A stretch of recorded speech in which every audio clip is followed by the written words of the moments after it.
este punt de l'informatiu tornem en directe a l'incendi que afecta en estos moments entre Tàrbena i Salou, la Serra del Ferrer. Esta és la imatge que donen les nostres càmeres des de Salou a la Marina Alta, un foc que es veu perfectament enmig de la foscor, enmig de la nit, quan són les 9:46 i que es manté fora de control.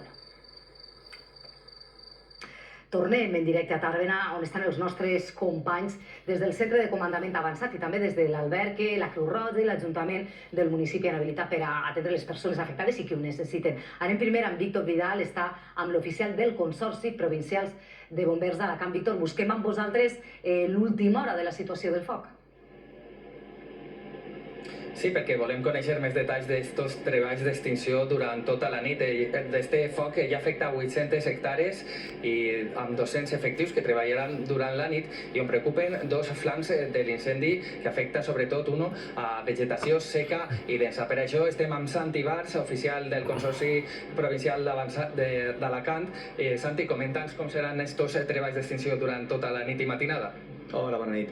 El que anem a fer és intentar contindre la propagació al màxim, entrar des de la part crema a la zona més difícil que tenim aquesta nit i el que anem a fer és parar-ho fins a que demà de matí tornen a vindre mitjans aeris i puguin treballar. És una zona difícil d'accés, aleshores tindrem que entrar des de zona negra en seguretat i poder anar treballant poquet a poquet. Si és de veres que no serà fàcil, aquesta nit no serà fàcil. Les feines d'extinció, les tasques d'extinció estaran complicadetes, però treballarem. Perfecte, moltes gràcies, Santi, que vagi molt bé. I això és treballs d'extinció. I ja veuen, els bombers ens diuen que aquest incendi encara està molt lluny de donar-lo per estabilitzat.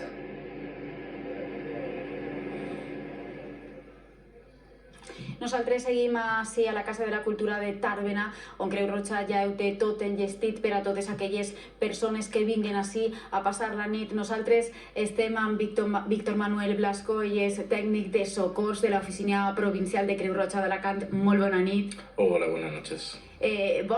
Com espereu que siga esta nit i sobretot quin és el protocol que seguiu davant d'aquelles persones que vinguen així esta nit al haver sigut desallotjades? Bueno, pues esperamos que vengan en torno a 10 personas ahora mismo, de esas personas que han sido desalojadas. Ahora mismo hemos filiado ya 2 personas que efectivamente pasarán la noche aquí. Y bueno, pues una vez se les ha comunicado que pueden estar alojados, pasan a una mesa de filiación con nosotros, donde recogemos las necesidades básicas que tienen y cómo podemos ayudarles. Les ofrecemos una cama, algo de comer, beber y mucho cariño.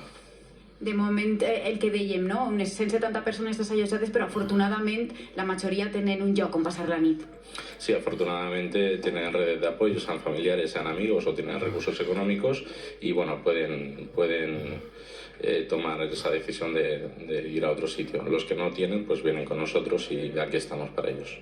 Víctor Manuel, moltes gràcies, que vaig bé la nit. Esperem que totes aquelles persones que estan desallotjades puguen tornar prompte a les seues cases, perquè seria una bona senyal de cara a l'incendi. Gràcies, Vero. Esta és l'última hora de l'incendi que efectivament continua cremant a Tàrbena i que ha calcinat, recordem, almenys 800 hectàrees. Les flames s'han originat, o en principi tot fa pensar que s'han originat per una crema agrícola controlada, però que ha acabat provocant este foc forestal. Els oferim un resum del que ha passat fins ara. Està agarrant foc. El foc s'ha declarat poc després del migdia en una àrea pròxima al Coll de Rates. Si això s'agarra, la liem parda. Les flames afecten la Serra del Ferrer a Tàrbena i han obligat a desallotjar unes 150 persones. S'ha habilitat un alberg per acollir-los. Now él ha cambiado el viento, viene contra mí y yo quería salir, pero en la carretera, la salida, tenía fuego. I no podia salir. Per a dormir, de campanya, en llits i tot el que haja falta, i el que és de part de l'Ajuntament i tots els veïns, pobles dels costats, de Bolulla, de Callosa, estan donant molt de suport. Les flames que s'han escampat ràpidament han començat per una crema agrícola descontrolada. Tenía alguien domingo con viento que ha hecho mínimo 4 fuegos para quemar leña, no lo sé.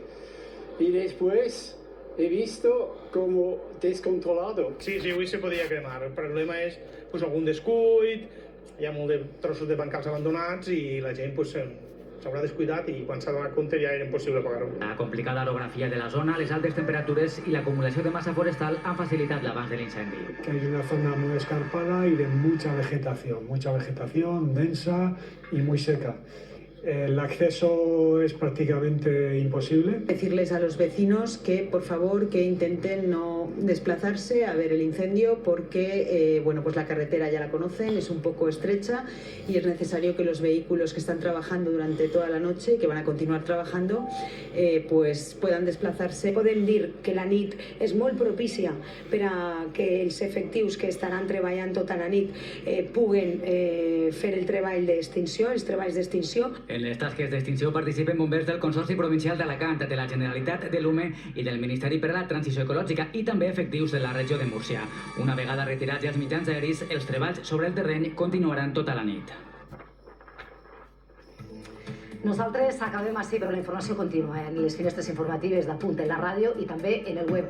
Ara arriba este plató, Òscar Forés, amb tota l'actualitat esportiva.